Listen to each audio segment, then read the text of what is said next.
Vietnamese, so. I'm really sorry. I need this guy. Yeah. Okay? Assalomu alaykum. Axir, yaxshimisiz? Rahmat. Sizni ko'rganim yaxshi bo'ldi. Biz hozir mana Bolgariya prezidentining oliy darajadagi muzokaralarni kuzatib, lavhalarimizni tayyorlab, mana Invest forumga kelyapmiz va sizni ko'rganim juda yaxshi bo'ldi. Bilasizmi, o'sha oliy darajadagi muzokaralarda migratsiya masalasi ko'tarildi. Kecha Slovakiya bilan bo'lgan muzokaralarda ham migratsiya masalasi ko'tarilgan va kuni kecha o'sha ijtimoiy tarmoqlarda, internetda tarqalgan video bizani hammamizni ko'nglimizni xira qildi. Siz bilsangiz kerak, gap nima haqida ketayotganligini, o'sha Rossiyadagi bizani mehnat muhojirlarimizga bo'lgan munosabat. Siz ko'rdingizmi shu videoni? Ha, albatta ko'rdik. Tashqi ishlar vazirligida biz o'zimizni chet eldagi elchixonamiz, konsulxonalarimiz doimiy tarzda bu kabi video materiallarni, umuman O'zbekiston fuqarolarini chet eldagi hayotini doimiy tarzda monitoring qilib boradi. Bu albatta bizni juda ham qattiq tashvishga soladi. Siz aytgan holat bo'yicha o'sha videoni ko'rdik. O'zimizning hamkasblarimiz bilan uni analiz qilib, ko'rib chiqib, ijtimoiy tarmoqlardagi katta rezonans bo'lganligini ham tahlil qildik. Sizni ichingizdan nima o'tdi shunda o'zbek sifatida, bir o'zbek o'laroq? Bilasizmi, albatta bunaqa video bizni juda ham tashvishga soladi. Bu juda ham yoqimsiz holat biz uchun. Tashqi ishlar vazirligi o'zimizni burchimiz, vazifamiz, to'g'ridan-to'g'ri vazifamiz, muhtaram prezidentimiz Tashqi ishlar vazirligi oldiga ustuvor vazifa qilib belgilangan O'zbekiston fuqarosi qayerda bo'lishidan qat'iy nazar, qaysi mamlakat bo'lishidan qat'iy nazar va kim bo'lishidan qat'iy nazar u O'zbekistonni qaramog'ida. O'zbekiston uni himoya qiladi. Bunda Tashqi ishlar vazirligi to'g'ridan-to'g'ri bu vazifani bajaradi. Lekin bilasizmi, bizda shunaqa videolar tarqaganda, shunaqa voqealar bo'lganda, nimagadir biz jurnalistlar shunaqa deb o'ylaymiz, ko'pchilik odamlar ham shunaqa deb o'ylaydi. Nimagadir Tashqi ishlar vazirligi jim o'zini munosabatini bildirmaydi. Nimaga? Bu narsada jim deb aytmagan bo'lardim, chunki Tashqi ishlar vazirligi bu yo'nalishda doimo ish olib boradi.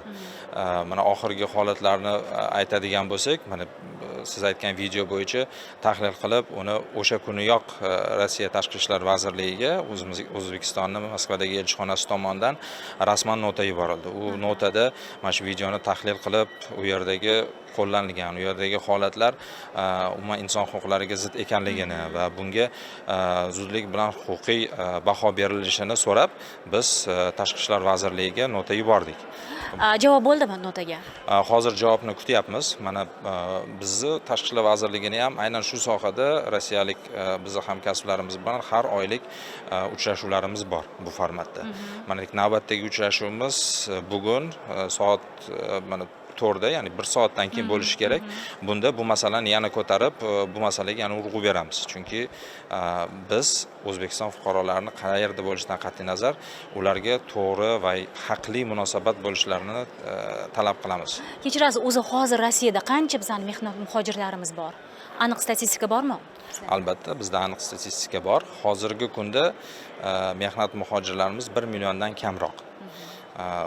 Menimcha buni hamma biladi. Bu rasmiy statistika. Rasmiy statistika, mana 7-8 yil oldin bu son 5-6 million bo'lardi. Hozirgi kunda 1 milliondan kamroq. Bu nima degani? Bu degani O'zbekistonni boshqa mamlakatlar bilan amalga oshirilayotgan hamkorlik ishlari, ya'ni Osiyo Tinch okeani mintaqasi, Yevropada hamda Amerika mamlakatlarida biz yangi bozorlarni ochishga harakat qilyapmiz. Mana mehnat bozorlari, mana Bolgariya bilan muzokaralarimiz bo'ldi, Slovakiya bilan muzokaralarimiz bo'ldi. Ular bilan ham bu masalalar ko'tarildi. Yangi ish o'rinlari ochish masalasida muhokamalar olib borildi. Hozirgi kunda bizni O'zbekiston fuqarolari uchun biz hamkorlarimiz bilan birgalikda adashmasam qariyb 300 mingga yaqin yangi ish o'rinlari bazasini yaratdik. Lekin bilasizmi, hozir siz bilan biz yana bir necha soatdan keyin Invest forum boshlanadi-da. Juda ko'p investorlarni hozir shu yerda ko'ryapmiz va biz xohlardik shular shu yerga kelib, shu yerga pullarini tikib va shu yerda korxonalar ochilib, o'zimizning migrantlarimiz qat'iyadir Rossiyaga emas, Qozog'istonga emas, shu yerda ishlashlarini juda ham xohlagan bo'lardik. O'zlarini ona yurtlarida, farzandlarini, bola chaqalarini, ota-onalarini yonida. Juda ham to'g'ri ta'kidladingiz.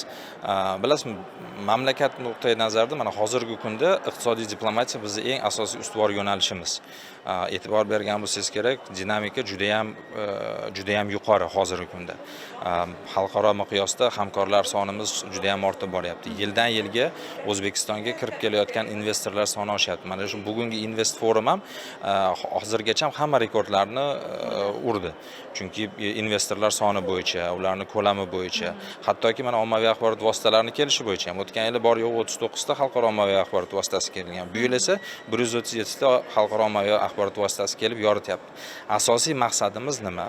Mana bunaqa invest forumlarni qilishdan asosiy maqsad bu ilg'or texnologiyaga ega bo'lgan kompaniyalarni, investorlarni O'zbekistonga olib kirish, O'zbekistondagi jozibani ko'rsatib, ularga imkoniyatlarni berish va ular shu yerda yangi iqtisodiy loyihalarni amalga oshirsa, bu nafaqat bizga iqtisodiy, ya'ni yangi loyihalar, yangi proyekt biznes, balki oddiy ish o'rinlarini ham olib keladi. Bunda kompleks qarashimiz kerak. Biz faqatgina masalan bitta bozorni, mehnat bozorini kamaytirish yoki ko'paytirish bizning asosiy maqsadimiz emas. Bizning asosiy maqsadimiz hammaga teng imkoniyat yaratib berish. O'zimizning fuqarolarimizga avvalambor o'zimizning uyimizda imkoniyat yaratish, xalqaro miqyosda ham imkoniyatlarni yaratib berish. Ahror, rahmat savollarimga ochiq javob berganingiz uchun. To'g'risi biz ko'pincha midyopu tashkilot deymiz-ku, lekin mana hozir savollarimizga javob berdingiz. Rahmat. Salomat bo'ling. Rahmat.